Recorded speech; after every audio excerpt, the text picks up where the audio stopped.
Hello दोस्तों, आज की अपनी ये क्लास रहेगी लास्ट टाइम रिवीजन के लिए। और जैसी भी आपकी तैयारी हो चुकी है उसको साइड में रखते हुए आज मैं आपके साथ इम्पोर्टेंट पॉइंट डिस्कस करने जा रहा हूं।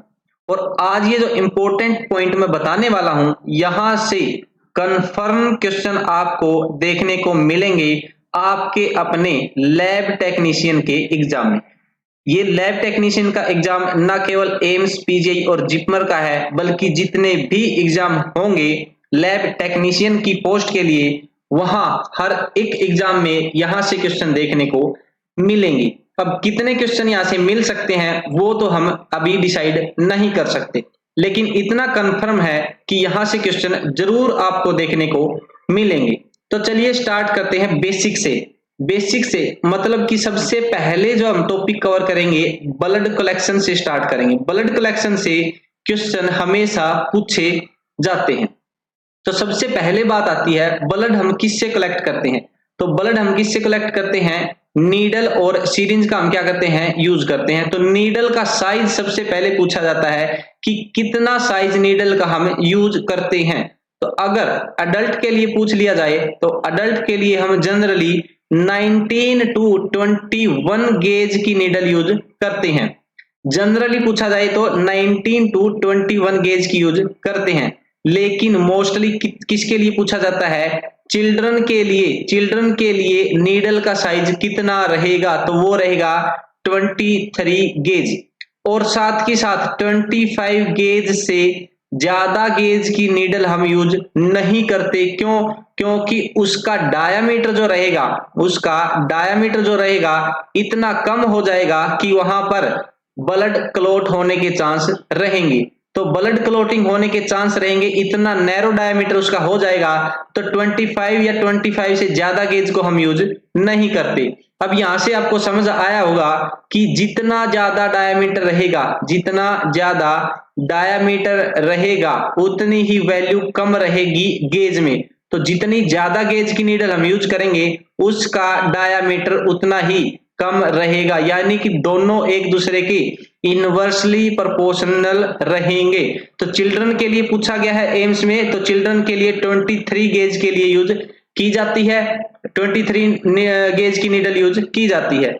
उसके बाद जब भी हम ब्लड कलेक्ट करते हैं तो हम क्या करते हैं, टोर्निकेट अप्लाई करते हैं। क्या करते हैं, टोर्निकेट अप्लाई करते हैं। तो टोर्निकेट का टाइम आपसे पूछा जा सकता है कि मैक्सिमम टाइम जिसके लिए हम टोर्निकेट अप्लाई कर सकते हैं। तो मैक्सिमम हम 1 मिनट के लिए टोर्निकेट अप्लाई कर सकते हैं।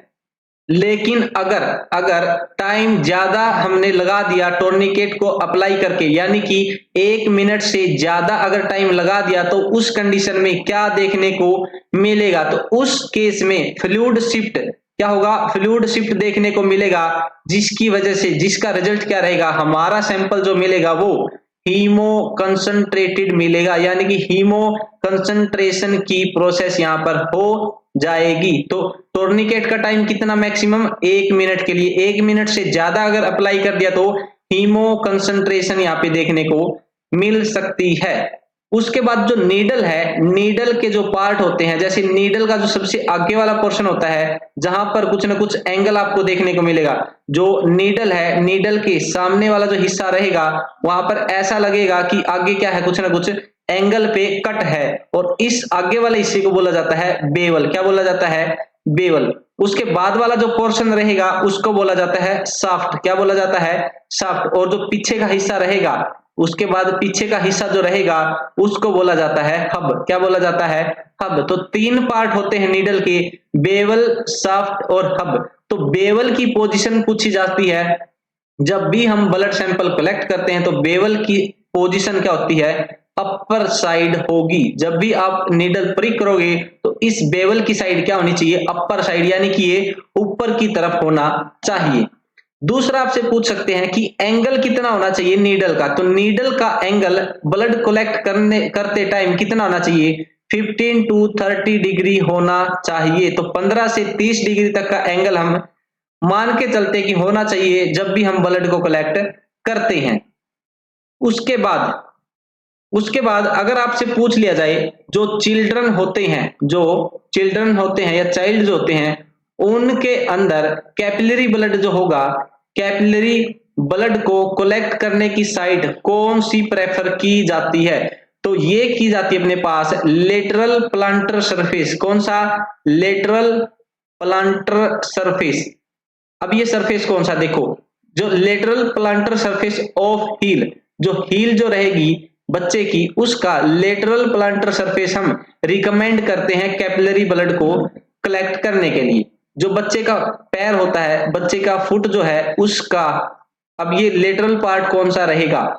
तो मान के चलते अपने पास ये क्या है? बच्चे का फुट है। तो इसके यहां पर जो लेटरल साइड का जो पोर्शन रहेगा, इसके लेटरल साइड का जो पोर्शन रहेगा, इसको बोलते हैं लेटरल प्लांटर सरफेस। और यही रिकमेंड किया जाता है कि अगर आपको कैपिलरी ब्लड इन्फेंट से या चाइल्ड से कलेक्ट करना है तो उसको हम क्या करेंगे? लेटरल प्लांटर सरफेस से ऑब्टेन करेंगे।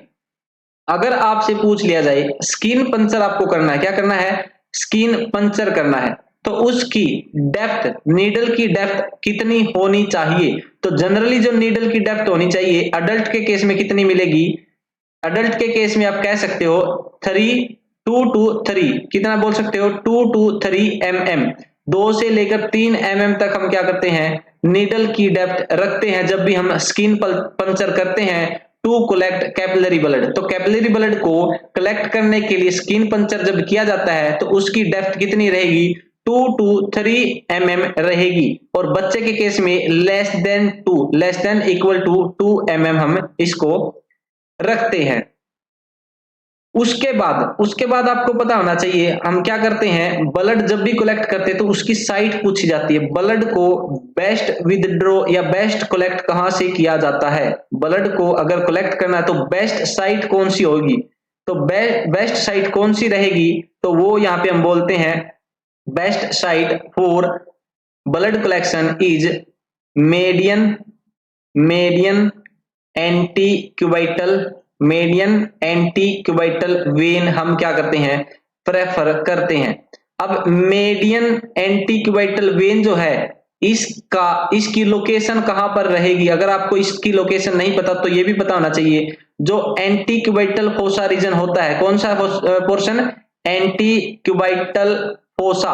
अब ये क्या है? ये एक रीजन का नाम है। किसका नाम है? एक रीजन का नाम है जो कि कहां पर प्रेजेंट रहेगा? Between lower and upper arm. जो अब हमारी ऊपर का बाजू का हिस्सा है और नीचे का जो बाजू का हिस्सा है उसके बीच में जो गैप मिलता है, जो रीजन मिलता है, उसको बोलते हैं एंटीक्यूबाइटल फोसा। यानी कि जहां से हम हमारा हैंड मोड़ते हैं, जहां से हमारा हैंड मुड़ता है तो ये वाला जो पोर्शन रहेगा इसको बोलते हैं एंटीक्यूबाइटल फोसा। और इस रीजन में 3 वेन मेनली देखने को मिलती है। ये 3 वेन कौन सी है?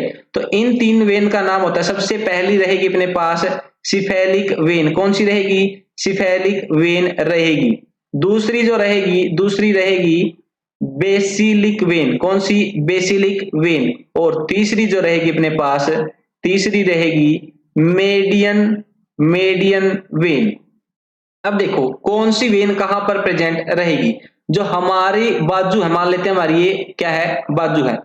इस बाजू को आपने ऐसे कर रखा है तो बाहर की साइड जहां पर आपका थंब रहेगा उस साइड क्या देखने को मिलेगी? सिफेलिक वेन देखने को मिलेगी। तो थंब की साइड में जो अपने पास वेन रहेगी उसको बोलोगे सिफेलिक वेन। उसके अपोजिट साइड या अंदर की तरफ जो रहेगी उसको बोलोगे बेसिलिक वेन। और इन दोनों वेन को जो जोड़ने का काम करती है उसको बोलते हैं मेडियन वेन। तो मेडियन वेन क्या करती है? यहाँ पे इसको सिफेलिक और बेसिलिक वेन को जोड़ने का काम करती है। और इस मेडियन वेन को ही हम प्रेफर करते हैं। क्या करते हैं? प्रेफर करते हैं टू कलेक्ट वेनस ब्लड। तो वेनस ब्लड के लिए बेस्ट साइट कौन सी रहेगी? मेडियन वेन रहेगी। बेसिलिक को हम बोलते हैं कि यहां से हमको ब्लड कलेक्ट नहीं करना चाहिए, उसकी कुछ ना कुछ क्या रहेगी? डिसएडवांटेज रहेगी। और डिसएडवांटेज क्या रहेगी? जो अपने पास बेसिलिक वेन है उसके पास हम कहते हैं, उसके पास बोला जाता है कि क्या हो सकता है यहाँ पे नर्व की, यहाँ पर क्या रहेगी? नर्व की सप्लाई रहेगी। और जब भी हम बेसिलिक वेन में पंचर करेंगे तो हो सकता है यहाँ पर इन नर्व को डैमेज हम कर दें तो इसलिए बोला जाता है कि जो बेसिलिक वेन है वो हमारे लिए लास्ट ऑप्शन है। क्या है? लास्ट ऑप्शन है कि हम बेसिलिक वेन से अपना सैंपल कलेक्ट करें। उसके बाद आपसे क्या पूछा जा सकता है? उसके बाद आपसे पूछा जा सकता है कि नॉर्मली हम क्या यूज करते हैं? वीनस ब्लड यूज करते हैं, लेकिन अपने पास एक ऐसा टेस्ट है जिसको हम बोलते हैं BGA, ब्लड गैस एनालिसिस। क्या बोलते हैं? ब्लड गैस एनालिसिस बोलते हैं। तो इसके लिए हम कौन सा ब्लड यूज करते हैं? तो फटाफट कमेंट करके बताएं कि BGA एनालिसिस यानी कि ब्लड गैस एनालिसिस के लिए हम कौन सा ब्लड सैंपल प्रेफर करते हैं। तो यहां पर अपना आंसर रहेगा आर्ट्रियल ब्लड को हम यहाँ पे प्रेफर करते हैं। किसके लिए? ब्लड गैस एनालिसिस के लिए। जो आर्टरी हमारी होती है, आर्टरी जो होती है उसमें हमारा ऑक्सीजनेटेड ब्लड फ्लो करता है, लेकिन वेन्स के अंदर अगर हम बात करें वेन्स की तो वहां पर डीऑक्सीजनेटेड ब्लड फ्लो होता है। यानी कि वेन्स जो भी रहेंगी वहां पर डीऑक्सीजनेटेड ब्लड रहेगा और आर्टरी जो रहेगी वहां पर ऑक्सीजनेटेड ब्लड रहेगा। लेकिन यहां पर एक एक्सेप्शन देखने को मिलता है जहां से क्वेश्चन पूछा जाता है। जो पल्मोनरी वेन रहेगी वो क्या करती है? ऑक्सीजनेटेड ब्लड को कैरी करने का काम करती है। जो पल्मोनरी वेन रहेगी वो ऑक्सीजनेटेड ब्लड को कैरी करेगी, लेकिन पल्मोनरी आर्टरी जो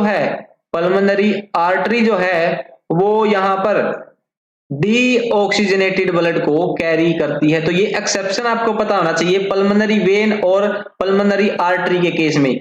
जनरली क्या होता है? आर्टरी ऑक्सीजनेटेड ब्लड कैरी करती है और वेन्स डीऑक्सीजनेटेड ब्लड को कैरी करती है। लेकिन पल्मोनरी वेन के केस में क्या रहेगा? उल्टा हो जाएगा। यानी कि पल्मोनरी वेन तो ऑक्सीजनेटेड ब्लड को कैरी करेंगी और पल्मोनरी आर्टरी क्या करेंगी?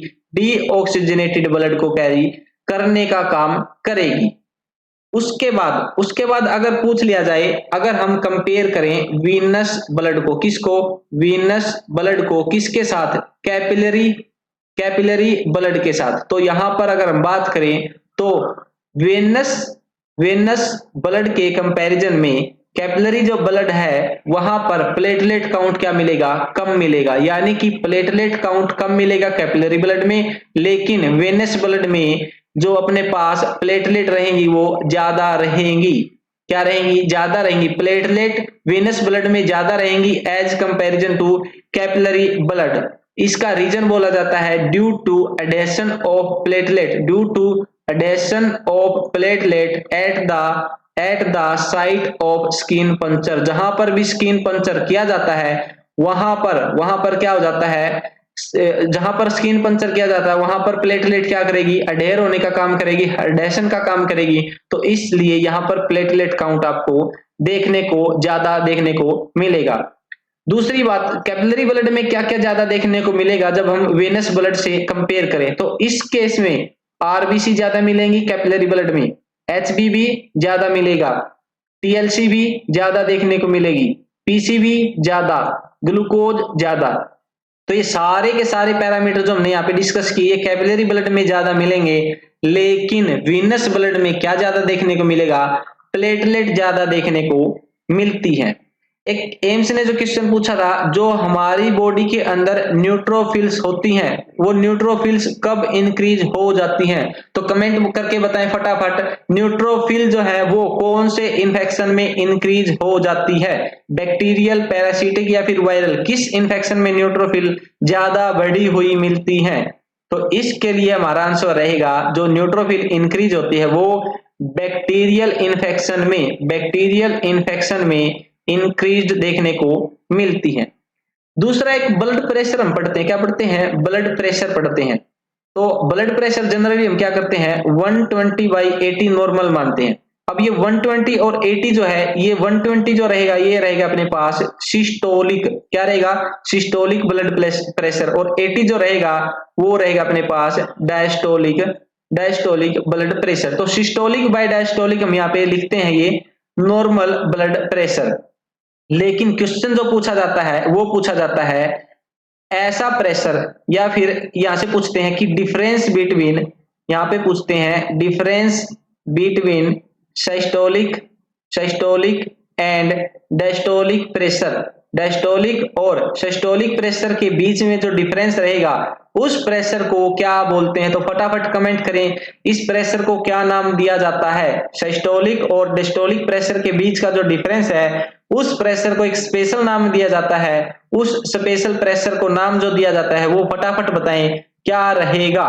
तो इस प्रेशर को नाम दिया जाता है, इस प्रेशर को नाम दिया जाता है पल्स प्रेशर। क्या नाम दिया जाता है? पल्स प्रेशर का नाम दिया जाता है, तो इसको बोलते हैं पल्स प्रेशर। ये क्वेश्चन भी एम्स ने 2021 वाले एग्जाम में पूछा था कि सिस्टोलिक और डायस्टोलिक प्रेशर के बीच का जो डिफरेंस है उसको क्या बोलते हैं? तो पल्स प्रेशर बोलते हैं। उसके बाद अभी हम क्या कर रहे थे? ब्लड को कलेक्ट कर रहे थे। तो ब्लड कलेक्ट करने के बाद हम क्या करते हैं? ब्लड कलेक्ट करने के बाद हम उसको वायल के अंदर रखते हैं। तो वायल्स के बारे में भी आपको पता होना चाहिए। और जो वायल्स होती हैं ब्लड को, जो ब्लड रखने के लिए हम यूज करते हैं, तो ब्लड के लिए जो वायल यूज करते हैं उनको हम वैक्यूटेनर भी बोलते हैं। वैक्यूटेनर, वैक्यूम प्लस कंटेनर, ऐसे कंटेनर जिनके अंदर वैक्यूम प्रेजेंट होता है। और ये जो वैक्यूटेनर होते हैं उनको सप्लाई किया जाता है और उनके अंदर क्या ऐड किया जाता है? एंटी कोएगुलेंट उनके अंदर ऐड होते हैं। क्या ऐड होते हैं? एंटी कोएगुलेंट ऐड होते हैं। लेकिन अगर आपसे पूछ लिया जाए, अगर आपसे पूछ लिया जाए सीरम, सीरम अगर आपको ऑब्टेन करना है तो क्या उसके अंदर हम एंटीकोएगुलेंट ऐड करेंगे? तो हमारा आंसर रहेगा नो। अगर हमको सीरम ऑब्टेन करना है तो हम उसके अंदर एंटीकोएगुलेंट ऐड नहीं करेंगे। होता क्या है, जो ब्लड हमारा होता है, तो ब्लड के कंपोनेंट में हम पढ़ते हैं, एक तो हमारा होता है प्लाज्मा और दूसरा होता है अपने पास सेलुलर एलिमेंट। क्या रहते हैं? सेलुलर एलिमेंट, जिसमें हम आरबीसी, डब्ल्यूबीसी और प्लेटलेट्स का जिक्र करते हैं। प्लाज्मा जो रहेगा इसके अंदर मेनली प्रोटीन्स, मिनरल्स और कुछ एक जो भी अपने पास ट्रांसपोर्ट करने वाले हार्मोन्स, एंजाइम्स मिलेंगे। वो कहां पर मिलेंगे? प्लाज्मा में मिलेंगे। मेन प्रोटीन्स जो होते हैं प्लाज्मा प्रोटीन, उनको बोलते हैं, एक होती है अपने पास एल्बुमिन, दूसरी होती है फिब्रिन और तीसरी जो होती है अपने पास ग्लोबुलिन होती है। तो एल्बुमिन का काम आपसे पूछ लिया जाए तो ओस्मोटिक बैलेंस करना, ओस्मोटिक बैलेंस को मेंटेन करना, ओस्मोटिक बैलेंस को मेंटेन करने का काम एल्बुमिन करती है। और एल्बुमिन हमारी बॉडी के अंदर, हमारी प्लाज्मा के अंदर पाई जाने वाली मोस्ट अबंडेंट प्रोटीन है। तो मोस्ट अबंडेंट प्लाज्मा प्रोटीन कौन सी रहेगी? एल्बुमिन। काम क्या रहेगा? ओस्मोटिक बैलेंस को, ओस्मोटिक बैलेंस को बनाए रखने का काम करती है। फिब्रिन का काम क्या होता है? ये ब्लड क्लोटिंग में हेल्प करती है। क्या करती है? ब्लड क्लोटिंग में हेल्प करती है।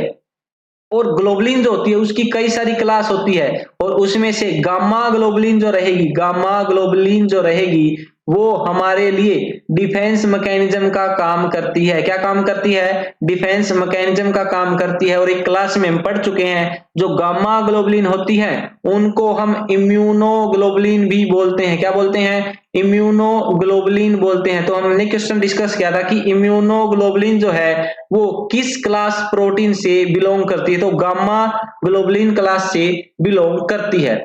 अब बात आती है जो प्लाज्मा है, प्लाज्मा और सीरम में क्या डिफरेंस होता है? तो प्लाज्मा के अंदर, प्लाज्मा के अंदर क्लोटिंग फैक्टर क्या प्रेजेंट होते हैं? क्लोटिंग फैक्टर्स भी प्रेजेंट होते हैं, जिसमें से एक मैंने पढ़ा फिब्रिन। फिब्रिन भी क्या है? एक क्लोटिंग फैक्टर का एग्जांपल है। तो प्लाज्मा के अंदर क्लोटिंग फैक्टर इनएक्टिव स्टेट में प्रेजेंट होते हैं। किस स्टेट में? इनएक्टिव स्टेट में प्रेजेंट होते हैं। जब भी जरूरत पड़ेगी, जब भी ब्लड क्लोटिंग की जरूरत पड़ेगी तो ये फैक्टर जो है क्या हो जाते हैं? एक्टिवेट हो जाते हैं और ब्लड क्लोटिंग परफॉर्म करने का काम करते हैं। तो मान लेते हैं हमने क्या किया? ब्लड को कलेक्ट किया। ब्लड कलेक्ट करने के बाद हमने उसके अंदर क्या किया? एंटीकोएगुलेंट को ऐड कर दिया। एंटीकोएगुलेंट ऐड जब कर दिया तो ये जो अपने पास क्लोटिंग फैक्टर थे ये इनएक्टिव, ये क्या रहेंगे?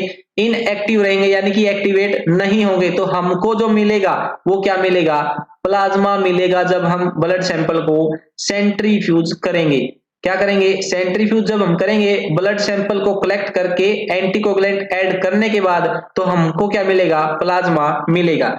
लेकिन अगर हमने ब्लड के अंदर कोई भी एंटीकोगुलेंट ऐड नहीं किया, तब उसको सेंट्रीफ्यूज करने के बाद हमको क्या मिलेगा, सीरम मिलेगा। क्यों, क्योंकि हमने यहाँ पर एंटीकोएगुलेंट ऐड नहीं किए। एंटीकोएगुलेंट ऐड नहीं किए तो ये क्लोटिंग फैक्टर क्या हो जाएंगे, एक्टिव हो जाएंगे, और एक्टिव हो गए तो ये सारे के सारे क्लोटिंग फैक्टर यूज हो जाएंगे, और यूज हो गई तो हम बोलेंगे कि ऐसा प्लाज्मा जिसके अंदर क्लोटिंग फैक्टर नहीं है उसको ही तो हम सीरम बोलते हैं। तो सीरम कब मिलेगा, जब कोई भी एंटीकोएगुलेंट उसके अंदर ऐड नहीं किया जाता। तो क्वेश्चन आपसे पूछ सकते हैं कि ऐसा कौन सा एंटीकोएगुलेंट हम ऐड करेंगे कि हमको सीरम मिले। सीरम को ऑब्टेन करने के लिए कौन सा एंटीकोएगुलेंट यूज किया जाता है, तो आंसर रहेगा नो एंटीकोएगुलेंट। कोई भी एंटीकोएगुलेंट यूज नहीं किया जाता, क्योंकि एंटीकोएगुलेंट अगर हमने यूज कर लिया तो हमको सीरम मिलने की बजाय क्या मिलेगा, प्लाज्मा मिलेगा। तो सीरम अगर चाहिए तो उसके लिए हमको कोई भी एंटीकोएगुलेंट उसके अंदर ऐड नहीं करना। तो जितने भी सीरोलॉजिकल टेस्ट रहेंगे उनको परफॉर्म करने के लिए हम कोई भी एंटीकोएगुलेंट नहीं ऐड करेंगे, क्योंकि हमको क्या चाहिए, सीरोलॉजी के लिए सीरम सैंपल चाहिए। और सीरम सैंपल कब मिलेगा, जब हम उसके अंदर कोई एंटीकोएगुलेंट ऐड नहीं करेंगे।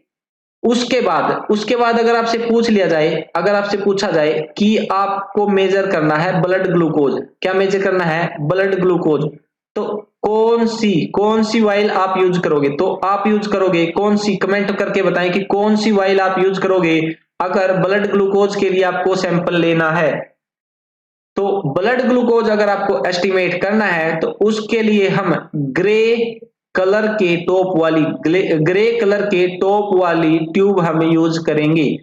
इसका रीजन क्या रहेगा, जो ग्रे कलर के टॉप वाली ट्यूब जो रहेगी उसके अंदर फ्लोराइड देखने को मिलता है, और ये फ्लोराइड क्या काम करेगा, एंटी ग्लाइकोलाइटिक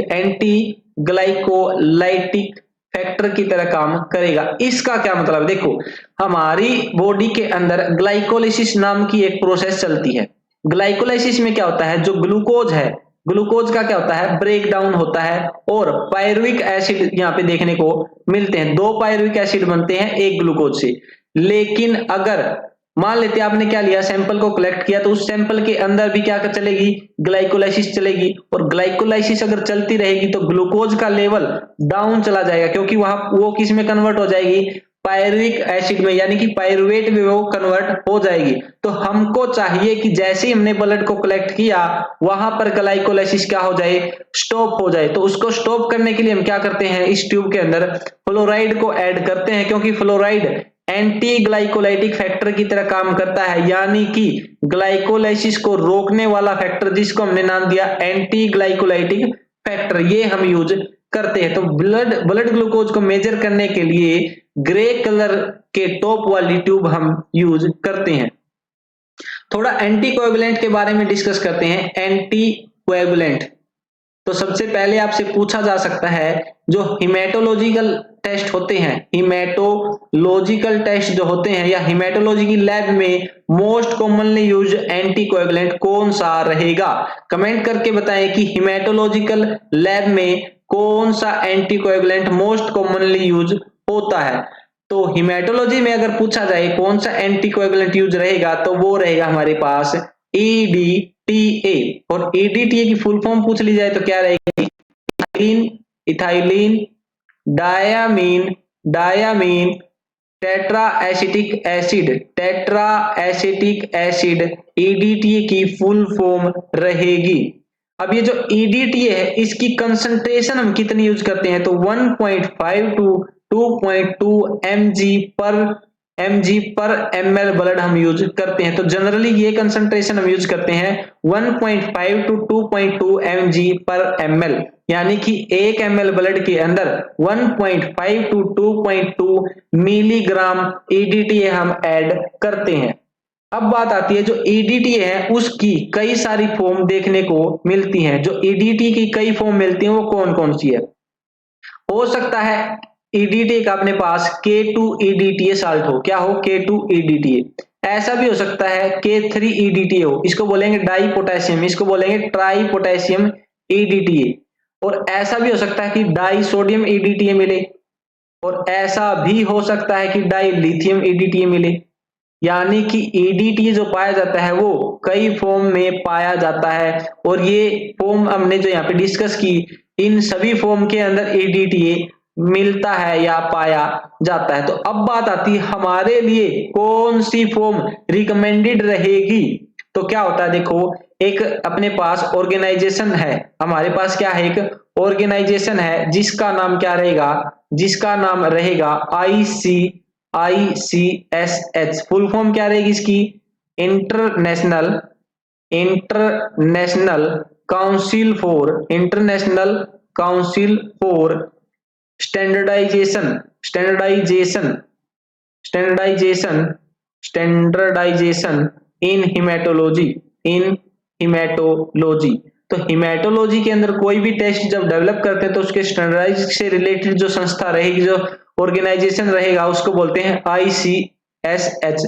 तो ये ICSH जो है ये क्या करता है, इन सभी फॉर्म में से एक फॉर्म को क्या करता है, रिकमेंड करता है। और ये क्वेश्चन पूछा जाता है कि EDTA की कौन सी फॉर्म को रिकमेंड हम करेंगे। तो ICSH के द्वारा K2EDTA को प्रेफरेंस दी जाती है। अगर आपके पास ये सारे के सारे साल्ट प्रेजेंट है, अगर आपको सिलेक्ट करना है कि कौन सा EDTA आप यूज करोगे, तो आप यूज करोगे K2EDTA। कौन सा? K2EDTA यूज किया जाता है। इसके कुछ रीजन है। रीजन क्या है? K3EDTA जो रहेगा वो लिक्विड फॉर्म में प्रेजेंट रहेगा। लिक्विड फॉर्म में अगर प्रेजेंट है तो वो ब्लड को डाइल्यूट करने का काम करेगा। सोडियम EDTA जो रहेगा उसकी सोल्यूबिलिटी जो रहेगी, सोल्यूबिलिटी क्या रहेगी? कम रहेगी, यानी कि वो ब्लड के अंदर अच्छे से डिजोल्व नहीं हो पाएगा। Na3 ट्राई सोडियम की अगर बात करें तो इसका pH जो रहेगा वो pH सबसे ज्यादा रहेगा, इसलिए इसको यूज नहीं किया जाता। तो अगर आपसे सोल्युबिलिटी का ऑर्डर पूछ लिया जाए तो K2EDTA की सोल्युबिलिटी सबसे ज्यादा रहेगी, उसके बाद डाइलिथियम EDTA की रहेगी, और लास्ट में क्या रहेगी? डाई सोडियम EDTA की रहेगी। तो डाई वाले मतलब कि दो एटम जुड़े हुए जिसमें डाई वालों की कंपैरिजन की है, डाई पोटेशियम, डाई लिथियम और डाई सोडियम। तो इनकी सोल्युबिलिटी का अगर ऑर्डर आपसे पूछ लिया जाए तो सबसे ज्यादा सोल्युबिलिटी रहेगी K2EDTA की, जिसको हम रिकमेंड किया जाता है। हमारे लिए रिकमेंड कौन सा किया जाता है? K2EDTA। तो ये ऑर्डर भी आप याद कर सकते हो। उसके बाद हम पढ़ते हैं, अगर अगर EDTA एक्सेस में यूज कर लिया जाए, अगर एक्सेस EDTA यूज कर लिया जाए तो उसके क्या क्या रिजल्ट देखने को मिलेंगे।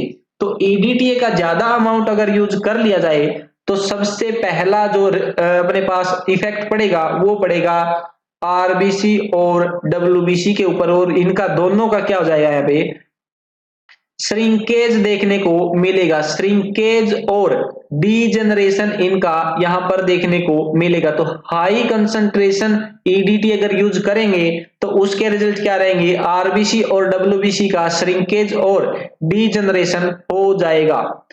अगर अगर RBC का श्रिंकेज हो गया तो पैक्ड सेल वॉल्यूम भी क्या हो जाएगी? कम हो जाएगी, क्योंकि RBC का साइज जितना था अब श्रिंक होने के बाद उतना ना होकर क्या हो गया? कम हो गया, और कम होने की वजह से PCV क्या हो जाएगा?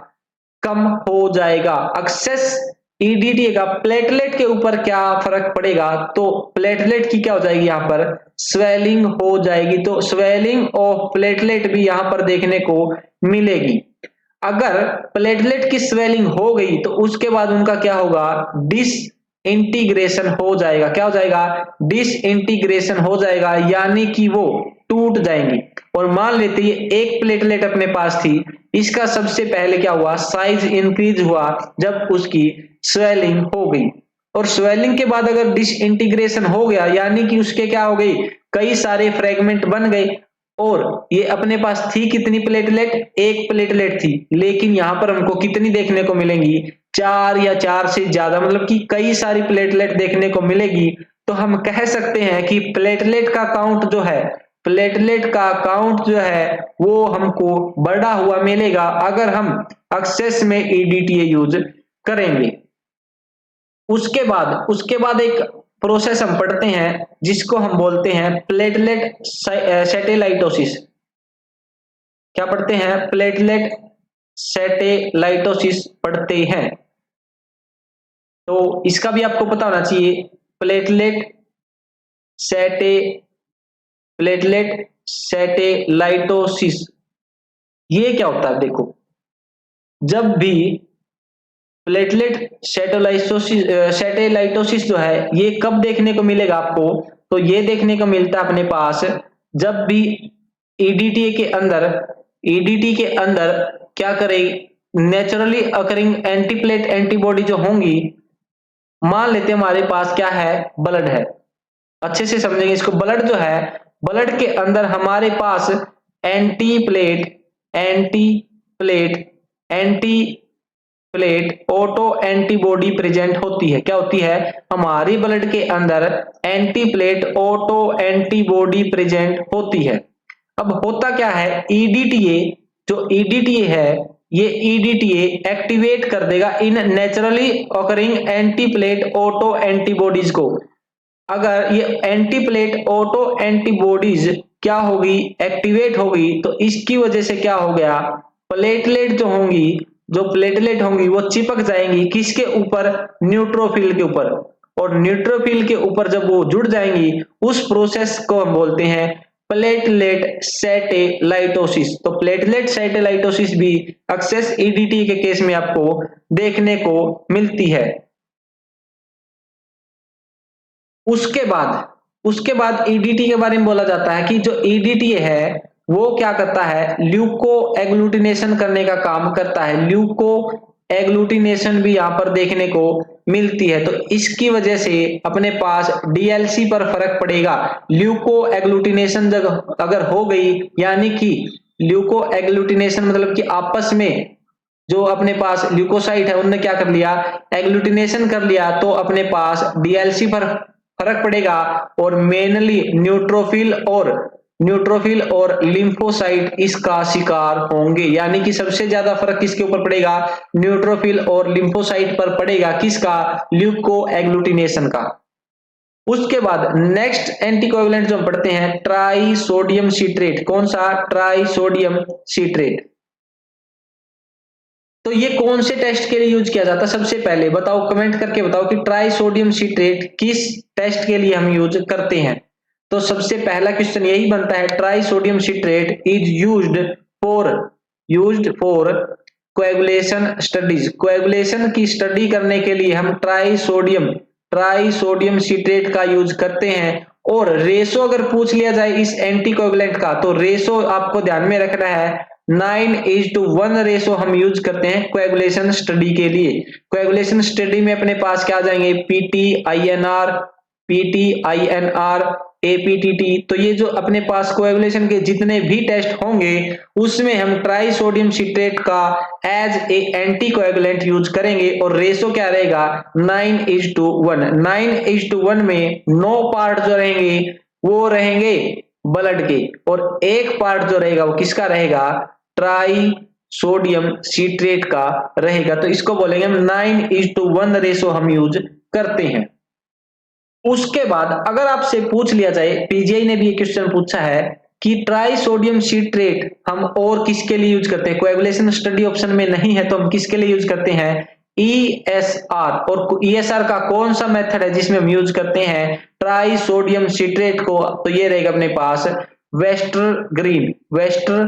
वेस्टर्न ग्रीन मेथड जो है अपने पास, उसके लिए हम ट्राई सोडियम सिट्रेट का यूज करते हैं। और इसका रेशो अगर पूछ लिया जाए, वेस्टर्न ग्रीन मेथड के लिए हम जो रेशो यूज करेंगे वो यूज करेंगे 4:1।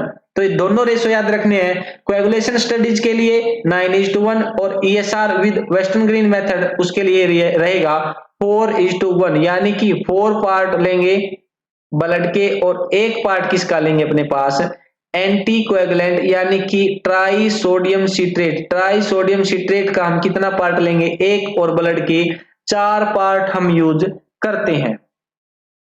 तो उसके बाद आपसे क्या पूछा जा सकता है, उसके बाद अगर आपसे पूछ लिया जाए inversion time.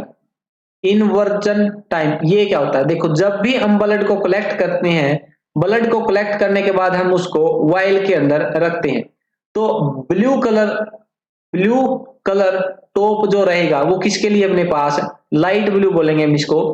Light blue colour top किसके लिए मिलेगा, ट्राई सोडियम सिट्रेट के लिए मिलेगा। तो ट्राई सोडियम सिट्रेट की वायल के अंदर जब हम ब्लड सैंपल पुट करते हैं, रखते हैं, तब हमको चाहिए कि हम इस ट्यूब को इन्वर्ट करें, यानी कि मिक्स करें इस ब्लड को अच्छे से, और उसके लिए हम इसको, इस ट्यूब का क्या करना पड़ेगा, इन्वर्जन करना पड़ेगा, इसको उल्टा और सीधा करना पड़ेगा, यानी कि हमारा एंटीकोएगुलेंट जो है वो ब्लड के साथ अच्छे से मिक्स होना चाहिए। और जितनी बार हम उसको उल्टा सीधा करेंगे, यानी कि इनवर्स अगर उसको करेंगे, तो उसको बोलते हैं इन्वर्जन टाइम। तो मान लेते हैं एक बार आपने इस ट्यूब को, सीधी ट्यूब को उल्टा करके सीधा कर दिया, तो वो हो गया अपने पास एक टाइम इन्वर्जन। तो कितनी बार इन्वर्जन किया जाता है, अगर ब्लड सैंपल को कलेक्ट किया गया किसके लिए, कोएगुलेशन स्टडी के लिए, तो हमारा आंसर रहेगा 4 to 5 टाइम्स। अगर आपने ब्लड कलेक्ट किया है ब्लू कलर टॉप वाली वाइल में, तो उसके लिए आपको 4 से 5 बार उसको उल्टा सीधा, यानी कि इनवर्स उसको करना पड़ेगा, उल्टा करना पड़ेगा, ताकि वो ब्लड जो है एंटीकोएगुलेंट के साथ अच्छे से मिक्स हो जाए। तो इसका इन्वर्जन टाइम कितना रहेगा ये भी आपको ध्यान में होना चाहिए, क्योंकि ये क्वेश्चन पीजीआई पहले पूछ चुका है। पीजीआई चंडीगढ़ ये एग्जाम में पूछ चुका है कि ब्लू कलर टॉप के लिए इन्वर्जन टाइम कितना रहेगा, तो वो रहेगा 4 to 5 टाइम्स। उसके बाद जो अपने पास रहेगा हिपेरिन, क्या रहेगा, हिपेरिन। हिपेरिन को हम बोलते हैं it is best anticoagulant, it is best anticoagulant for osmotic fragility. तो अगर आपसे पूछ लिया जाए ओस्मोटिक फ्रेजिलिटी टेस्ट आपको करना है, क्या करना है, ओस्मोटिक फ्रेजिलिटी टेस्ट आपको परफॉर्म करना है, तो उसके लिए बेस्ट एंटीकोएगुलेंट कौन सा रहेगा, तो आंसर रहेगा अपने पास हिपेरिन। हिपेरिन को हम इम्यूनो फिनोटाइपिंग और एली सेल डेमोस्ट्रेशन के लिए भी यूज करते हैं। कंसंट्रेशन हिपेरिन की 10 to 20 इंटरनेशनल यूनिट पर ml हम यूज करते हैं। और अगर आपसे पूछ लिया जाए हिपेरिन क्या है, तो हिपेरिन एक गैग्स का एग्जाम्पल रहता है, जो कि पॉलीसेकेराइड होते हैं। क्या होते हैं, पॉलीसेकेराइड होते हैं। और जो क्वेश्चन पूछा जाता है हिपेरिन के बारे में, इसको बोलते हैं नेचुरल एंटीकोएगुलेंट। क्या बोलते हैं, natural anticoagulant present in our body. तो हमारी बॉडी के अंदर नेचुरली पाए जाने वाला एंटीकोएगुलेंट जो रहेगा वो रहेगा हिपेरिन। उसके बाद एक और क्वेश्चन पूछा जा सकता है कि हिपेरिन हम किसके लिए यूज नहीं करते। ये अगर पूछ लिया जाए किसके लिए यूज नहीं करते, तो सबसे पहला जो सेल काउंट हम करते हैं सीबीसी में, यानी कि ब्लड सेल काउंट जो करेंगे, उसके लिए हम हिपेरिन कभी भी यूज नहीं करते। और दूसरा पीसीआर के लिए भी हम इसको यूज नहीं करते। इनके भी रीजन है, वो भी आपको पता होना चाहिए। तो सबसे पहले बात आती है heparin is not used for blood cell counting. Blood cell counting के लिए हम हिपेरिन को यूज नहीं करते। रीजन देखते हैं। सबसे पहले ये क्या कराता है, क्लंपिंग करवाता है। किसकी, ये क्या करेगा, क्लंपिंग करेगा किसकी, डब्ल्यूबीसी और प्लेटलेट्स की। और प्लेटलेट और डब्ल्यूबीसी की अगर क्लंपिंग कर दी, तो ब्लड सेल काउंटिंग तो हमारी क्या हो जाएगी, गलत हो जाएगी। उसके बाद अगर बोले कि हमको क्या करना है, जो स्मीयर अपना बनेगा उसको स्टेन करना है रोमेनोस्की स्टेन के साथ, तो ये रोमेनोस्की स्टेन अगर हम करेंगे, तो हिपेरिन अगर हमने यूज किया है, तो इसको कलर प्रोवाइड करेगा कैसा, ब्लू। जो बैकग्राउंड रहेगा अपने स्मीयर का, उसको ब्लू कलर प्रोवाइड करवाने का काम करेगा। तो इसके लिए भी हम इसको यूज नहीं करते। हिपेरिन जो है ये इफेक्ट डालेगा, लेकिन हिपेरिन आरबीसी के साइज में कोई अल्टरेशन नहीं करेगा, कोई बदलाव नहीं लेकर आएगा। उसके बाद पीसीआर के लिए हम इसको क्यों यूज नहीं करते, तो हिपेरिन जो होता है, हिपेरिन क्या करता है, इनहिबिट करता है किसको, एंजाइम की एक्टिविटी को। It inhibits enzymatic activity. तो एंजाइमेटिक एक्टिविटी को अगर इनहिबिट करेगा, और आपको पता है हम पीसीआर में क्या करते हैं, एंजाइम्स का यूज करते हैं, तो पीसीआर में एंजाइम का यूज होता है। अगर पीसीआर में एंजाइम को यूज करते हैं तो उसका फंक्शन ही इनहिबिट हो गया, तो पीसीआर तो अपना फेल हो जाएगा। यानी कि पीसीआर को परफॉर्म करने के लिए हिपेरिन इसलिए यूज नहीं करते क्योंकि पीसीआर के अंदर यूज किए गए एंजाइम की एक्टिविटी को ये रोकने का काम करता है, इनहिबिट करने का काम करता है। तो इसलिए हम इसको पीसीआर के लिए यूज नहीं करते। उसके बाद एक क्वेश्चन आपसे पूछा जा सकता है, क्या क्वेश्चन पूछ सकते हैं, देखो यहां पे एक हम पढ़ते हैं जो ईडीटीए और सोडियम सिट्रेट या ट्राई सोडियम सिट्रेट है, और उसके साथ साथ एक होता है अपने पास डबल ऑक्जेलेट। क्या होता है, डबल ऑक्जेलेट। इन तीनों का जो मैकेनिज्म रहेगा, इन तीनों का मैकेनिज्म क्या रहेगा, कैल्शियम को चिलेट करने का रहेगा। यानी कि ये क्या करते हैं, कैल्शियम को चिलेट करते हैं, पकड़ते हैं। अब बोलोगे कि कैल्शियम को चिलेट करने से ब्लड क्लोटिंग का क्या रिलेशन रहेगा, तो जो हम पढ़ते हैं ब्लड क्लोटिंग फैक्टर, क्या पढ़ते हैं, ब्लड क्लोटिंग फैक्टर जो होते हैं उनमें से फैक्टर नंबर 4 जो रहेगा वो क्या रहेगा, कैल्शियम रहेगा। तो कैल्शियम एक ब्लड क्लोटिंग फैक्टर होता है। अगर हमने कैल्शियम को रिमूव कर दिया, अगर कैल्शियम को रिमूव कर देंगे तो ये ब्लड क्लोटिंग की जो प्रोसेस रहेगी वो क्या रहेगी, इनहिबिट हो जाएगी। और इनहिबिट अगर हो गई तो वो ब्लड ब्लड है वो क्लोट नहीं होगा, तो क्लोटिंग नहीं होगी, और हम कह सकते हैं एंटी कोएगुलेंट की तरह काम करेंगे। लेकिन हिपेरिन हिपेरिन रहेगा वो ऐसा एंटीकोएगुलेंट है जो कैल्शियम चिलेट ना करके क्या करेगा, एंटीथ्रोम्बिन एक्टिविटी अपनी शो करेगा, और एंटीथ्रोम्बिन प्रॉपर्टी की वजह से ही वो ब्लड को क्लॉट होने से बचाने का काम करेगा। तो ये आपको ध्यान रखना कि एक ऐसा एंटीकोएगुलेंट जो कैल्शियम को चिलेट नहीं करता वो रहेगा अपने पास हिपेरिन। क्या रहेगा, हिपेरिन। उसके बाद एक क्वेश्चन जो पीजीआई ने पूछा था कि अगर आप ब्लड सैंपल को रूम टेम्परेचर पर रखकर भूल जाते हो तो उसका कौन सा पैरामीटर लिस्ट अफेक्टेड रहेगा, लिस्ट अफेक्टेड कौन सा पैरामीटर रहेगा। और सीबीसी वाले जो ऑप्शन है वो आपको दिए गए हैं, यानी कि आपसे पूछा गया है neutrophil, RBC count, platelet count या फिर एचबी। तो इनमें से कौन सा फैक्टर सबसे कम अफेक्ट होगा, तो आंसर रहेगा हीमोग्लोबिन। जो हीमोग्लोबिन है वो इन सब में से कम अफेक्ट होगा, बाकी सभी का क्या होगा, लेवल गिर जाएगा, लेकिन एचबी का लेवल अप्रोक्स सेम रहेगा। उसके बाद आपसे क्या पूछा जा सकता है वो हम देखते हैं। आपसे और पूछ सकते हैं ऑर्डर ऑफ ड्रा, क्या पूछ सकते हैं, ऑर्डर ऑफ ड्रा भी पूछ सकते हैं। तो ऑर्डर ऑफ ड्रा क्या रहेगा, ये एक इंपॉर्टेंट टॉपिक है और इसका आपको पता होना चाहिए। तो जब भी हम ब्लड कलेक्ट करते हैं तो ऐसा नहीं होगा कि हम सिर्फ और सिर्फ एक ही सैंपल लेंगे और उसके साथ एक ही टेस्ट लगाएंगे। तो ब्लड कलेक्ट हो सकता है हमको कई सारे टेस्ट परफॉर्म करने हो, तो हमने क्या कर रखा है, एक ऑर्डर सेट कर रखा है, ऑर्डर ऑफ ड्रॉ जिसको बोलते हैं, ऑर्डर ऑफ ड्रॉ।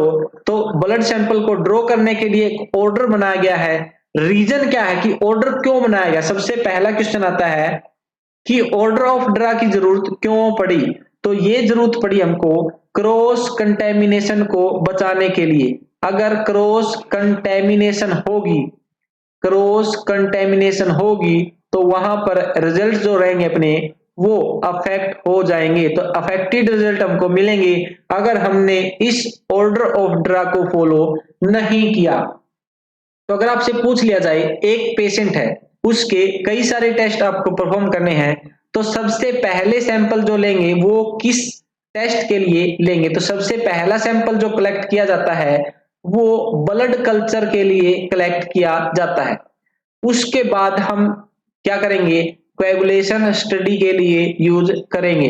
तो सेकंड सैंपल जो लिया जाता है कोएगुलेशन स्टडी के लिए लिया जाता है, यानी कि ट्राई सोडियम सिट्रेट ट्यूब का यूज करेंगे दूसरे नंबर पर। और ट्राई सोडियम सिट्रेट की जो ट्यूब रहेगी वो रहती है अपने पास लाइट ब्लू कलर की।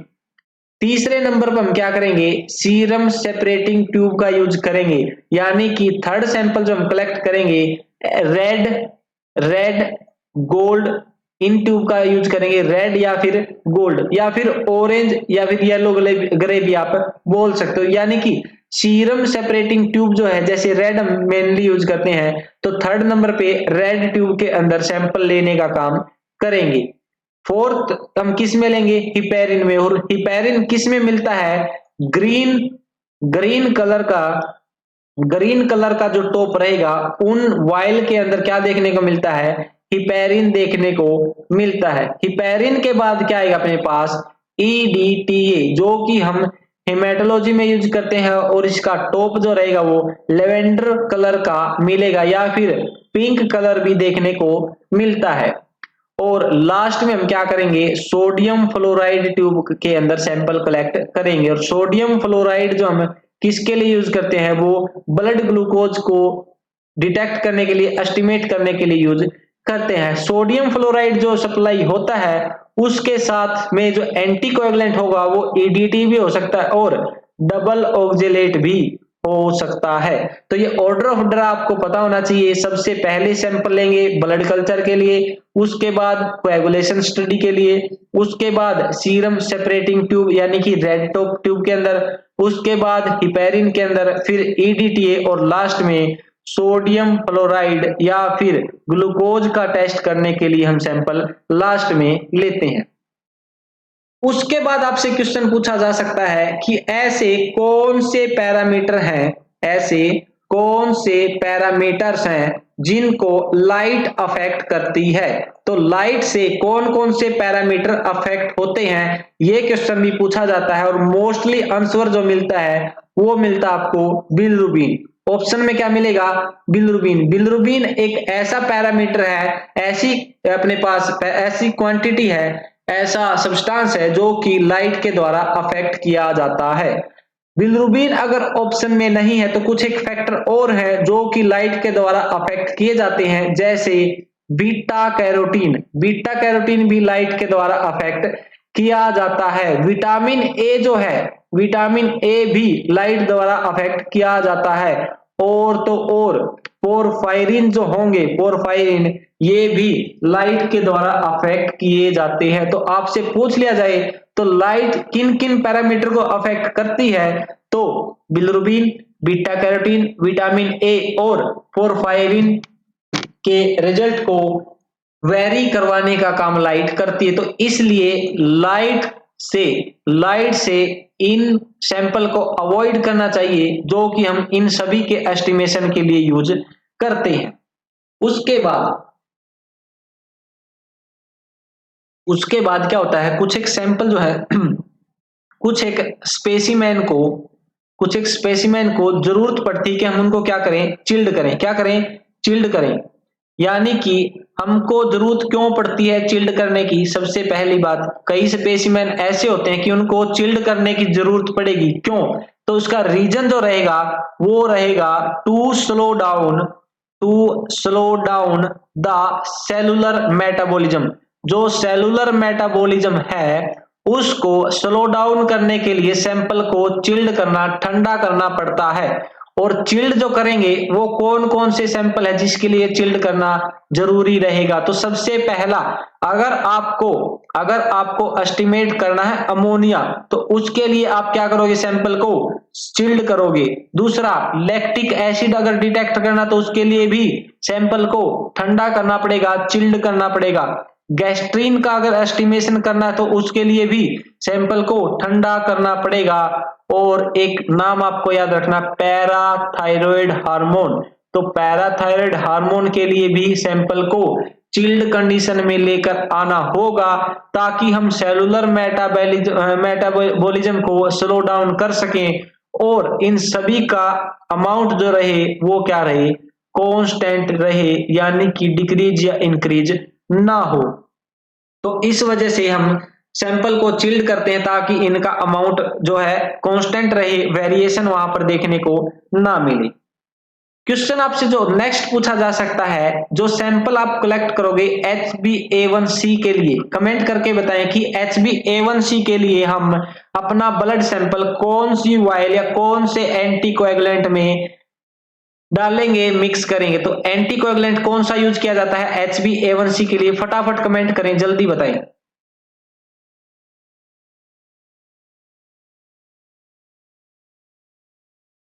बिल्कुल सही, जो HbA1c है अपने पास, उसके लिए हम EDTA नाम का एंटीकोएगुलेंट यूज करते हैं। दूसरा, और हमसे क्या पूछ सकते हैं, और हमसे पूछ सकते हैं कि बेस्ट, ये हम अभी डिस्कस कर चुके हैं कि सबसे बेस्ट वेन कौन सी रहेगी वेनस ब्लड निकालने के लिए, तो वो हमने पढ़ी थी मेडियन एंटी क्यूबाइटल वेन। तो ये आपको ध्यान में रखना है। उसके बाद थोड़ा हम पढ़ते हैं अब पेरिफेरल ब्लड फिल्म के बारे में, यानी कि समीर जो हम बनाते हैं उसके बारे में हम पढ़ते हैं। तो जो हम समीर प्रिपेयर करते हैं, एक क्लीन और ड्राई ग्लास स्लाइड के ऊपर करते हैं। तो ग्लास स्लाइड का साइज अगर पूछ लिया जाए, वैसे अक्सर पूछा नहीं जाएगा लेकिन पूछ भी लिया जाए, तो 25 इंटू 25 मिलीमीटर, यानी कि 75/25, इसको हम बोल सकते हैं 3:1, यानी कि स्लाइड का जो जनरली रेशो मिलता है वो 3:1 मिलेगा लेंथ और ब्रेथ के बीच में। अगर आपसे पूछ लिया जाए, यहाँ पे मेन क्वेश्चन जो बनता है, हम क्या करते हैं, कांच की अपनी क्लीन ग्लास स्लाइड लेते हैं, उसके ऊपर ब्लड ड्रॉप रखते हैं और स्प्रेडर के साथ इसको स्प्रेड करने का काम करते हैं। तो यहाँ पे आपसे पूछ सकते हैं एंगल कितना रहेगा किसका, स्प्रेडर और ग्लास स्लाइड के बीच में। तो ये एंगल अगर आपसे पूछ लिया जाए, टू ऑब्टेन आइडियल स्मीयर बनाने के लिए एंगल कितना रखोगे, तो ये एंगल आपको ध्यान में रखना है, अराउंड 30 डिग्री हम रखते हैं। क्या करते हैं, अराउंड 30 डिग्री पर हमारा स्मीयर जो बनेगा वो आइडियल स्मीयर बनेगा। और आइडियल स्मीयर कैसा होता है, टंग शेप होता है। कैसा होता है, टंग शेप स्मीयर देखने को मिलता है, जिसको हम आइडियल स्मीयर बोलते हैं। तो एंगल आपको याद रखना है, 30 डिग्री मिले तो 30 डिग्री, अगर रेंज दे रखी तो रेंज आपको मिलेगी 30 to 45 डिग्री। लेकिन आजकल एडवांस क्वेश्चन जो पूछने लगे हैं वो आपसे पूछ सकते हैं, ऐसी कौन सी कंडीशन है जिसमें एंगल जो है 30 डिग्री से चेंज कर दिया जाता है, या तो 30 से ज्यादा या फिर 30 से कम। तो दो कंडीशन आपको ध्यान में रखनी है, कौन कौन सी, पहली रहेगी अनीमिया।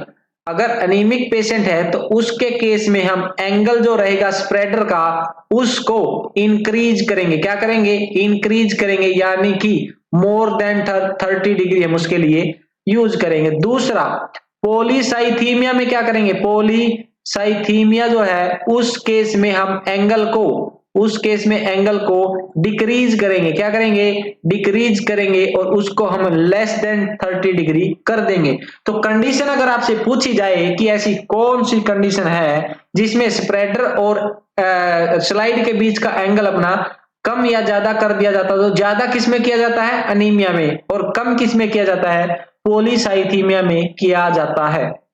जब भी हम स्मीयर को प्रिपेयर करते हैं तो स्मीयर को प्रिपेयर करते टाइम जो थिकनेस रहेगी किसकी, स्मीयर की, वो किसके ऊपर डिपेंडेंट रहेगी। तो अगर आपसे पूछ लिया जाए स्मीयर की थिकनेस किस पर डिपेंड करेगी, तो सबसे पहले डिपेंड करेगी प्रेशर के ऊपर, कि आप जो स्प्रेडर यूज कर रहे हैं स्मीयर बनाने के लिए उसके ऊपर कितना प्रेशर आप अप्लाई कर रहे हैं। दूसरा, स्पीड, किस स्पीड से आप उसको स्प्रेड करने का काम करते हैं, थिकनेस स्पीड पर और प्रेशर पर दोनों पर डिपेंडेंट होती है। और तीसरा जो रहेगा फैक्टर एंगल, जो एंगल रहेगा किस किस का, स्प्रेडर और स्लाइड के बीच में, वो भी डिपेंडेंट, वो भी क्या करता है, डिसाइड करता है कि समीर की थिकनेस कितनी रहेगी। तो फैक्टर जो रहेंगे जो समीर की थिकनेस को डिसाइड करते हैं, प्रेशर, स्पीड और angle between spreader and slide, ये सभी रहेंगे। उसके बाद आइडियल समीर क्या होता है, आइडियल समीर हम किसको बोलेंगे? तो आइडियल समीर जब आप माइक्रोस्कोप में इसको एग्जामिन करोगे तो आप देखोगे अगर रेड ब्लड सेल्स ने थोड़ा सा ओवरलैप कर रखा है, क्या कर रखा है, थोड़ा सा ओवरलैप कर रखा है, ओवरलैपिंग अगर देखने को मिले आरबीसीज की थोड़ी बहुत, तो आप कह सकते हो हमारा समीर जो है वो आइडियल है। अब बात आती है जो समीर हमने प्रिपेयर किया उसमें सेल काउंटिंग कहां पर होगी? तो सेल काउंटिंग के लिए समीर का कौन सा हिस्सा हम यूज करते हैं? तो हम बोलेंगे टेल रीजन जो रहेगा, टेल रीजन हम मेनली यूज करते हैं। और टेल रीजन में भी मिड पॉइंट जो रहेगा या मिड एरिया जो रहेगा वो हम यूज करते हैं किसके लिए? सेल काउंटिंग के लिए।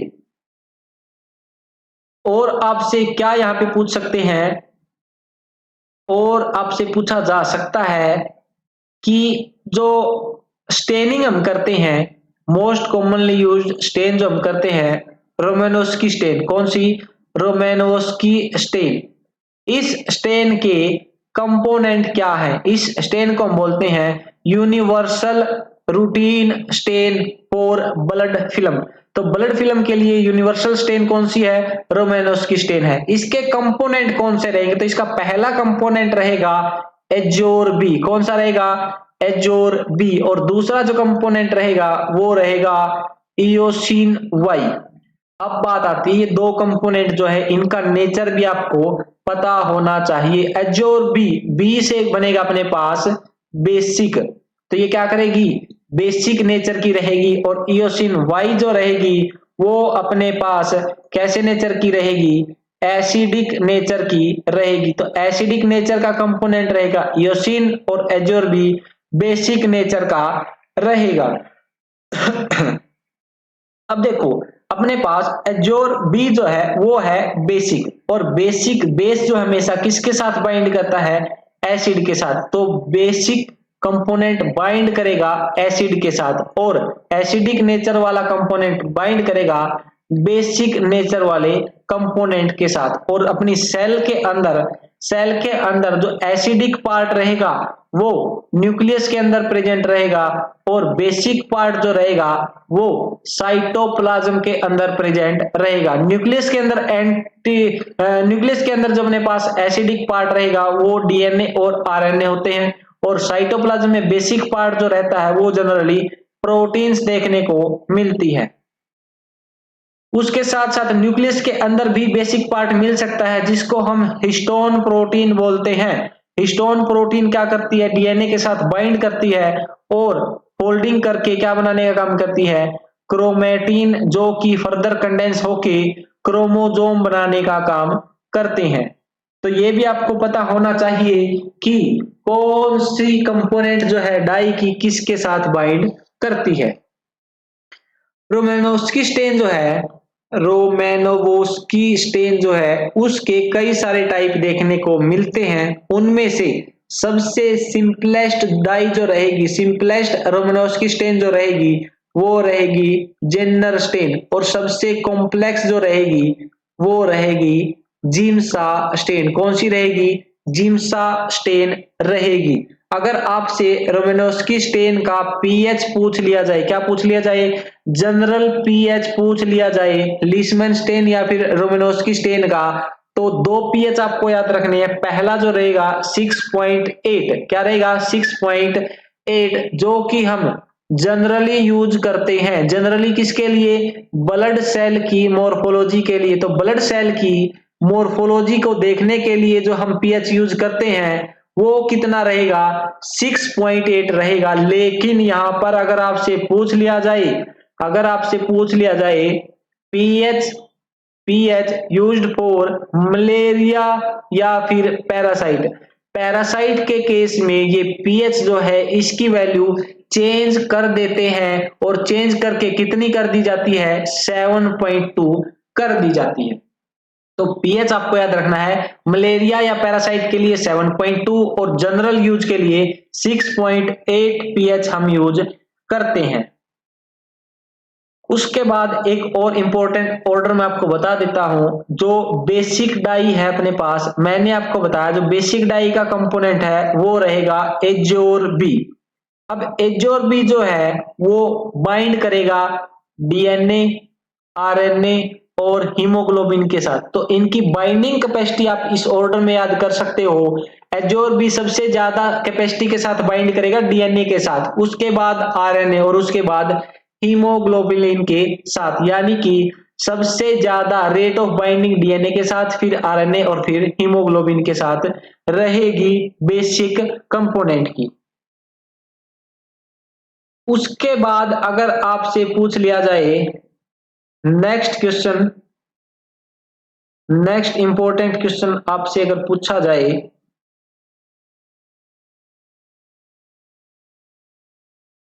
नेक्स्ट क्वेश्चन बफी कोड, तो बफी कोड के बारे में आपसे क्वेश्चन पूछा जा सकता है।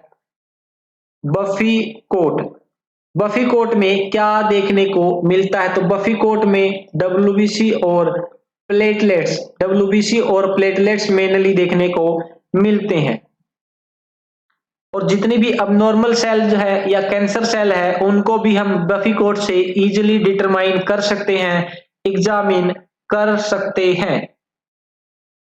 अगर आपसे पूछ लिया जाए ब्लड सेल, कौन सी ब्लड सेल है जिसको हम इनकम्प्लीट या फिर ट्रू सेल नहीं बोलते, तो प्लेटलेट्स जो है उनको हम सेल ना बोलकर सेल के फ्रेगमेंट बोलते हैं। क्या बोलते हैं, सेल के फ्रेगमेंट बोलते हैं। और प्लेटलेट के साथ साथ आरबीसी एक ऐसी सेल है जिसके अंदर न्यूक्लियस अब्सेंट रहेगा, यानी कि अगर आपसे पूछा जाए न्यूक्लियस कौन सी सेल में अब्सेंट रहेगा, तो रेड ब्लड सेल तो है ही, उसके साथ साथ प्लेटलेट्स के अंदर भी न्यूक्लियस अब्सेंट रहता है। नेक्स्ट अगर आपसे पूछ लिया जाए ब्लड पैरासाइट के बारे में, तो कुछ एक एग्जांपल आपको ध्यान रखने हैं। कई बार क्वेश्चन पूछा जाता है कि कौन सा ब्लड पैरासाइट है या फिर इनमें से कौन सा ब्लड पैरासाइट नहीं है। तो ब्लड पैरासाइट के एग्जांपल मैं आपको बता देता हूं। सबसे पहले रहेगा अपने पास बेबेसिया, क्या रहेगा, बेबेसिया। दूसरा रहेगा प्लाज्मोडियम जो कि मलेरिया कोज करता है।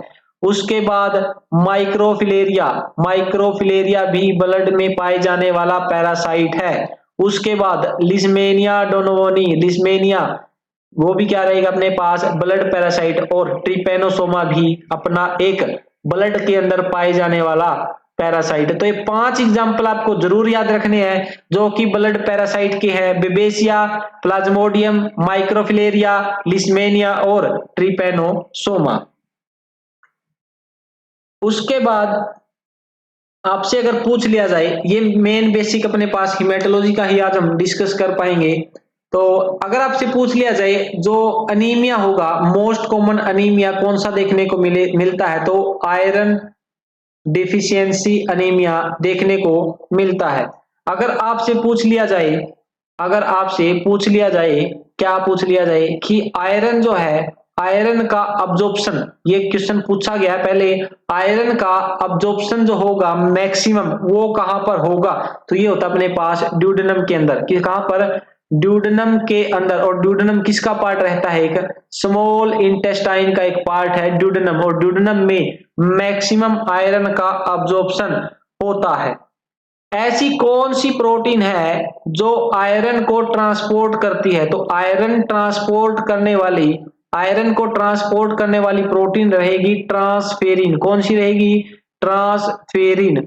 और अगर आपसे पूछ लिया जाए ऐसी कौन सी प्रोटीन है जो आयरन का स्टोर करती है, आयरन को स्टोर करने का काम करती है, तो पहली रहेगी अपने पास फेरिटीन। क्या रहेगी, फेरिटीन। मेन प्रोटीन जो पूछी जाती है वो फेरिटीन ही होती है, लेकिन उसके साथ साथ हीमोसिड्रिन नाम की जो प्रोटीन है वो भी एक स्टोरिंग फॉर्म मानी जाती है आयरन की। और हीमोसिड्रिन जो है वो कहां पर प्रेजेंट होती है, मेनली मैक्रोफाज के अंदर प्रेजेंट होती है। तो ट्रांसपोर्ट अगर करना है आयरन का तो ट्रांसफेरिन, ट्रांस मतलब ट्रांसपोर्ट, ट्रांसफेरिन ट्रांसपोर्ट करती है और फेरिटिन आयरन को स्टोर करने का काम करती है। नेक्स्ट अगर आपसे पूछ लिया जाए हीमोग्लोबिन का कौन सा मेथड है, हीमोग्लोबिन को एस्टिमेट करने का कौन सा मेथड रिकमेंड किया जाता है, तो वो रहेगा अपने पास साइन मिथ हीमोग्लोबिन मेथड। कौन सा, साइन मिथ हीमोग्लोबिन मेथड। एक सालिज मेथड हम पढ़ते हैं, जो सालिज मेथड है उसको हम दूसरा नाम देते हैं एसिड हिमेटिन मेथड। क्या नाम देते हैं, एसिड हिमेटिन मेथड। जिसमें हम अगर पूछ लिया जाए सालिज मेथड में डाइल्यूएंट क्या यूज करते हैं, तो डाइल्यूएंट यूज किया जाता है N/10 HCl। और जब हम ब्लड को डाइल्यूट करते हैं N/10 HCl के साथ, ये अपने पास इनिशियली क्या होता है, देखो N/10 HCl के साथ हम ब्लड को मिक्स करते हैं, उसके बाद अपना जो ब्लड है हीमोग्लोबिन जो है वो एसिड हिमेटिन में कन्वर्ट हो जाता है। और एसिड हिमेटिन में कन्वर्ट होने के बाद उसका कलर कैसा होता है, ब्राउन। उस ब्राउन कलर को, वो ब्राउन कलर कैसा मिलेगा, डार्क। उसको कंपेयर करेंगे स्टैंडर्ड के साथ, जो स्टैंडर्ड कंपेरेटर होते हैं सालिज अपरेटस के अंदर, उसके साथ क्या करना है, कंपेयर करना। तो उसको डाइल्यूट करेंगे N/10 HCl के साथ। और तो और N/10 HCl के साथ हम डिस्टिल्ड वाटर भी यूज कर सकते हैं एज एन डाइल्यूएंट। तो डाइल्यूएंट डिस्टिल्ड वाटर और N/10 HCl भी हो सकता है। नेक्स्ट क्वेश्चन जो आपसे पूछा जा सकता है, नेक्स्ट क्वेश्चन में अगर आपसे पूछ लिया जाए रेड ब्लड सेल के बारे में, तो रेड ब्लड सेल के कुछ एक इंपॉर्टेंट पॉइंट मैं आपके साथ डिस्कस करूंगा। जिसमें सबसे पहला पॉइंट हम डिस्कस कर चुके हैं कि रेड ब्लड सेल जो होती हैं वो ए न्यूक्लिएटेड सेल होती हैं, यानी कि उनके अंदर न्यूक्लियस क्या रहेगा, अब्सेंट रहेगा। दूसरा, आरबीसी का साइज जो है वो कितना रहेगा, तो आरबीसी का साइज रहता है अपने पास 6 से लेकर 8 माइक्रोमीटर तक। अगर आपसे पूछ लिया जाए आरबीसी का लाइफ स्पान कितना होता है, तो वो रहेगा अपने पास 120 डेज। और तो और आरबीसी की शेप अगर पूछ ली जाए, आरबीसी की शेप तो वो कैसी रहेगी अपने पास, आरबीसी की जो शेप रहेगी वो कैसी रहेगी, बाई कनकेव रहेगी। बाई कनकेव शेप आरबीसी की देखने को मिलती है। कैसी शेप देखने को मिलती है, बाई कनकेव, दोनों तरफ से ऐसी बीच में से चिपकी हुई। यहां पर एक क्वेश्चन पूछा जाता है, जो इसका बीच का जोन जो रहेगा, जो आरबीसी के बीच का जोन जो रहेगा, जो चिपका हुआ होता है या फिर आपको दिखेगा कि ये पिचका हुआ है, तो इस पोर्शन को बोलते हैं जोन ऑफ पेलर। क्या बोलते हैं, जोन ऑफ पेलर। ये जनरली जो आरबीसी का साइज है उसका 1/3 ऑक्यूपाई करके रखते हैं। तो आरबीसी का साइज जितना है उसके 1/3 डायमीटर को, उसके 1/3 डायमीटर को जनरली जोन ऑफ पेलर बोला जाता है। यानी कि जहां से सेल ये पिचकी हुई है उसको बोलते हैं जोन ऑफ पेलर। और जनरली ये 1/3 देखने को मिलता है। आरबीसी को काउंट करने के लिए, आरबीसी को काउंट करने के लिए डाइल्यूशन फैक्टर भी आपसे पूछा जा सकता है। तो dilution factor for RBC counting कितना रहेगा, 200 रहेगा। उसके बाद अगर आपसे पूछ लिया जाए, कुछ एक अपने पास रेड सेल इंडिसेस होते हैं। क्या होते हैं, रेड सेल इंडिसेस होते हैं, जो कि हम यूज करते हैं जनरली लैब में। तो सबसे पहला रहेगा अपने पास MCV, मीन कॉर्पस्कुलर वॉल्यूम। दूसरा रहेगा MCH, मीन कॉर्पस्कुलर हीमोग्लोबिन। तीसरा रहेगा MCHC, mean corpuscular haemoglobin concentration. और चौथा जो हम पढ़ते हैं RDW। तो इन सभी की भी आपको यूनिट और सिग्निफिकेंस पता होनी चाहिए। तो MCV, मीन कॉर्पस्कुलर वॉल्यूम, यानी कि ये हमको साइज ऑफ आरबीसी बताएगी। डायमीटर ऑफ आरबीसी, या फिर वॉल्यूम, हम स्पेसिफिक क्या बोलेंगे, वॉल्यूम हमको बताने का काम करेगी। वॉल्यूम ऑफ आरबीसी कौन बताएगी, एमसीवी, मीन कॉर्पस्कुलर वॉल्यूम। तो वॉल्यूम किसको बताएगी, वॉल्यूम को। किसकी वॉल्यूम है, आरबीसी की। मेजर किस में किया जाता है, ये क्वेश्चन पूछा जाता है, तो इसको हम यूज करेंगे फेम्टोलीटर। फेम्टोलीटर में मेजर करते हैं, स्मॉल एफ एल से इसको डिनोट किया जाता है। तो एमसीवी की यूनिट क्या रहेगी, फेम्टोलीटर रहेगी। मीन कॉर्पस्कुलर हीमोग्लोबिन, इसकी अगर आपसे पूछ लिया जाए, ये हमको डिनोट करता है मास ऑफ एचबी, हीमोग्लोबिन का कितना मास सेल के अंदर पाया जाता है, और इसको हम पिकोग्राम में मेजर करते हैं। तो एमसीएच की यूनिट जो रहेगी वो रहेगी पिकोग्राम। एमसीएचसी जो है वो आरबीसी की स्टेनिंग कैपेसिटी को, स्टेनिंग इंटेंसिटी को बताने का काम करता है। तो स्टेनिंग इंटेंसिटी मेजर करनी तो हम किसके बेस पे करेंगे, एमसीएचसी के बेस पर करेंगे। इसकी क्या यूनिट रहेगी, तो इसकी यूनिट रहेगी ग्राम पर डीएल। क्या रहेगी, ग्राम पर डीएल रहेगी। रेड सेल डिस्ट्रीब्यूशन विड्थ जो है वो हमको क्या बताने का काम करेगी, degree of variation. Degree of variation किस चीज में वेरिएशन, इन आरबीसी वॉल्यूम। तो रेड ब्लड सेल की जो वॉल्यूम होगी, ऐसा कभी नहीं होगा कि आपने कोई ब्लड सैंपल लिया और उसके अंदर जितनी आरबीसी है सभी की वॉल्यूम सेम हो, बल्कि ये आरबीसी की वॉल्यूम क्या करती है, वेरी करती है। उनके अंदर, उनकी वॉल्यूम के अंदर वेरिएशन देखने को मिलती है। तो वेरिएशन को अगर मेजर करना है, degree of variation in RBC volume check करना है, तो हम किसको देखेंगे, आरडीडब्ल्यू को देखेंगे। और आरडीडब्ल्यू की फुल फॉर्म क्या रहेगी, रेड सेल डिस्ट्रीब्यूशन विड्थ रहेगी।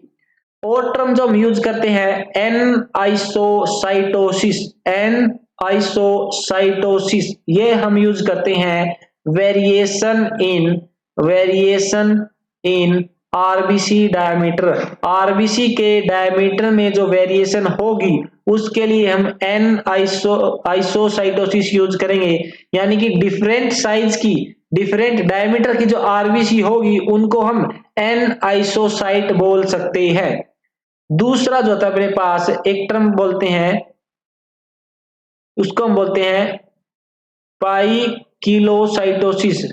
क्या बोलते हैं, पाइकिलोसाइटोसिस। इसमें हम बोलते हैं आरबीसी की जो रहेगी वो क्या रहेगी, अब नॉर्मल शेप रहेगी। क्या रहेगी, अब नॉर्मल शेप रहेगी। तो साइज के लिए anisocytosis, anisocytosis, different size होगा। यहाँ पे क्या होगा, डिफरेंट साइज। तो डिफरेंट साइज की आरबीसी है तो उसको हम बोलेंगे एन आइसोसाइटोसिस। और डिफरेंट शेप की अगर आरबीसी है तो उसको बोलेंगे पाइकिलोसाइटोसिस। क्या बोलेंगे, पाइकिलोसाइटोसिस बोलेंगे।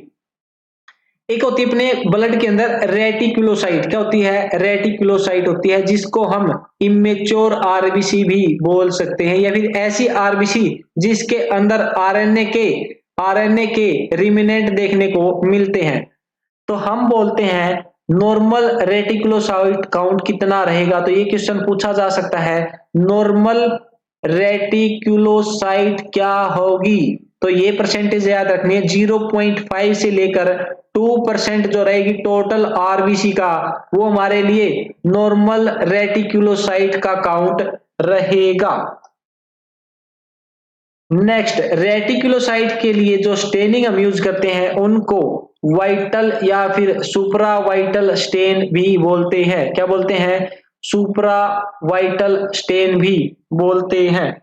जिसका एक एग्जांपल आप बोल सकते हो न्यू मिथाइलिन ब्लू। क्या, न्यू मिथाइलिन ब्लू। क्या ये अपने पास सुप्रा वाइटल का एग्जांपल है जो कि हम नॉर्मल रेटिकुलोसाइट या रेटिकुलोसाइट काउंट के लिए यूज करते हैं। उसके बाद अगर आपसे कुछ पूछ लिया जाए अबाउट प्लेटलेट, तो प्लेटलेट जो होगी उसका साइज कितना रहेगा, 2 to 4 माइक्रोमीटर रहेगा। और प्लेटलेट की कंडीशन जिसमें प्लेटलेट अपनी पास डिक्रीज होंगी उसको बोलेंगे थ्रोम्बोपीनिया। क्या बोलेंगे, थ्रोम्बोपीनिया। जहां पर पीनिया वर्ड मिलेगा मतलब कि सेल काउंट रिड्यूस हो चुका है। साइटोसिस अगर मिलेगा पीछे तो मतलब कि काउंट इंक्रीज हो चुका है, नॉर्मल सेल काउंट से ज्यादा काउंट वहां पर देखने को मिलेगा। तो आज के लिए शायद इतना ही हम कर पाएंगे, टाइम कम है और कोशिश करेंगे कल कुछ एक टॉपिक कवर करने की। तो इम्पोर्टेंट पॉइंट जो भी मुझे अभी ध्यान आए वो मैंने यहाँ पे डिस्कस किए। वीडियो कैसी लगे कमेंट करके जरूर बताएं। और ये ना सिर्फ इस एग्जाम के लिए बल्कि कोई भी एग्जाम आपका है, चाहे वो एम्स का हो, चाहे वो जिपमर का हो, पीजीआई हो, जिपमर हो, पीजीआई एमईआर हो, कोई स्टेट एग्जाम हो, एसजीपीजीआई हो, एमपी ग्रुप हो, एमपी ग्रुप हो अपने पास, एमपी में भी एमपी ग्रुप 5 का जो एग्जाम आने वाला है उसके लिए भी ये सारे पॉइंट इंपॉर्टेंट है। और हरियाणा में एचएसएससी जो लेगा मेंस एग्जाम सीईटी, इन्होंने सीईटी कॉमन टेस्ट करवा रखा है, उसका मेन एग्जाम जो होगा उसके लिए भी सारे पॉइंट इंपॉर्टेंट रहने वाले हैं। और जितने भी और बाकी एग्जाम है सभी के लिए इंपॉर्टेंट है। वीडियो अच्छी लगे तो कमेंट बॉक्स में जरूर बताएं। डाउट अगर कहीं पर है तो वो भी मुझे जरूर बताएं। अगर कहीं पर मिस्टेक आपको ऑब्जर्व होती है तो कमेंट बॉक्स में जरूर बताएं। और लास्ट में पिंड पिंड कमेंट जो मिलेगा मेरी तरफ से वो एक बार जरूर देख ले जैसे ही आप इस वीडियो को कंप्लीट करते हो। तो आज के लिए इतना ही, मिलते हैं नेक्स्ट वीडियो में इंपॉर्टेंट इंफॉर्मेशन के साथ। Thank you.